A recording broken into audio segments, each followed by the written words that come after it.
Bisik doa waktu pagi dan doa hari siang, bisik doa malam sunyi agar hatimu senang.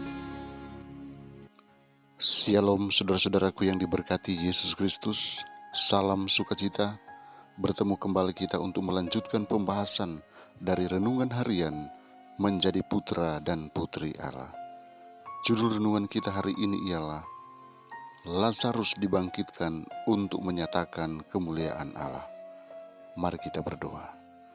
Bapa di sorga, kiranya kuasa Roh Kudus-Mu dianugerahkan di tengah-tengah kami, agar ketika kami merenungkan kebenaran firman-Mu, kami boleh mengerti dan kami boleh mempraktikkan dalam kehidupan nyata. Terima kasih Tuhan untuk jaminan yang Kau berikan bagi kami saat ini lewat kehadiran kuasa Roh Kudus-Mu. Dalam nama Yesus, amin. Ayat yang melandasi pembahasan kita diambil dari Yohanes 11 ayat yang keempat. Firman Tuhan berkata, ketika Yesus mendengar kabar itu, ia berkata, penyakit itu tidak akan membawa kematian, tetapi akan menyatakan kemuliaan Allah, sebab oleh penyakit itu anak Allah akan dimuliakan. Saudaraku, penundaan Kristus 2 hari setelah mendengar bahwa Lazarus sakit bukanlah suatu pengabaian atau penolakan di pihaknya. Ini harus menjadi suatu dorongan semangat bagi kita. Kita harus bersandar pada Tuhan dan menantikan Dia dengan sabar.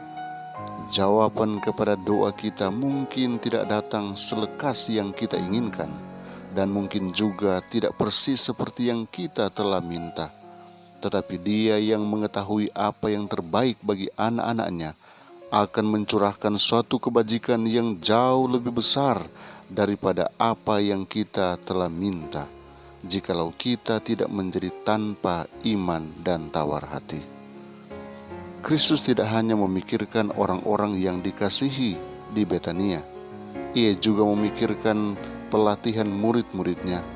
Mereka harus menjadi wakil-wakilnya kepada dunia, agar berkat-berkat Bapa dapat mencakup semua. Demi kepentingan mereka, Ia membiarkan Lazarus mati.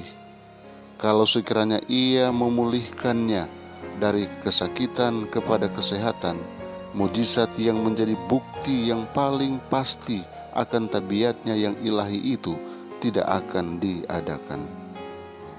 Kalau sekiranya Kristus ada di kamar sakit itu, Lazarus tidak akan mati karena iblis tidak akan mempunyai kuasa atas dia. Dalam hadirat pemberi hidup itu, maut tidak dapat membidik anak panahnya kepada Lazarus. Ia mengizinkan Lazarus berlalu di bawah kuasa kematian, dan kedua perempuan bersaudara yang menderita itu melihat saudaranya dimasukkan ke dalam kubur. Kristus mengetahui bahwa ketika mereka melihat wajah saudaranya yang mati itu, iman mereka pada penebus mereka akan dicobai dengan keras. Demikianlah Ia sedang memangkas cabang-cabang agar dikeluarkannya lebih banyak buah. Ia mengetahui bahwa karena pergumulan yang sekarang mereka sedang lalui, iman mereka akan bersinar dengan kuasa yang jauh lebih besar. Kepada semua orang yang menjangkau hendak merasakan tangan Allah yang menuntun, saat kekecewaan yang paling besar merupakan saat bila pertolongan ilahi paling dekat. Dari setiap pencobaan dan setiap ujian, Ia akan membawa mereka keluar dengan iman yang lebih teguh, serta suatu pengalaman yang lebih limpah. Kiranya Tuhan Yesus memberkati kita hari ini. Mari kita berdoa. Bapa Surgawi, terima kasih untuk tuntunan firman saat ini yang boleh mengarahkan kami hanya kepadamu. Engkau tahu apa yang menjadi kebutuhan umat-umat Tuhan. Karena itu, kami mau datang menyerahkan seutuhnya hidup kami hanya di bawah kendali-Mu. Waktu-Mu adalah waktu yang terbaik bagi kami. Karena itu Tuhan, biarlah kami akan terus belajar mengerti akan rencana Allah di dalam perjalanan iman kami. Kami siap melakukan aktivitas kami. Kami membutuhkan pertolongan-Mu. kami membutuhkan perlindungan-Mu, kami membutuhkan penjagaan-Mu. Biarlah menjadi bagian umat-umat Tuhan, sehingga apapun yang akan kami lakukan hari ini, kesuksesan kami selalu raih. Bapa, terus jaga dan lindungi umat-umat Tuhan dari COVID-19, dari sakit penyakit, mara bahaya, kecelakaan, maut yang mudah berlaku bagi kami. Biarlah sukacita yang melimpah yang kami peroleh, berkat-berkat sukacita akan kami rasakan oleh karena penyertaan-Mu yang sempurna benar-benar menjadi bagian kami. Kami serahkan kehidupan kami dan aktivitas kami. Apapun yang akan kami lakukan, kami percaya ada sukses yang kami raih. Karena kami serahkan kehidupan kami dan rencana kami hanya di dalam nama Yesus Tuhan dan Juru Selamat kami. Amin. Tuhan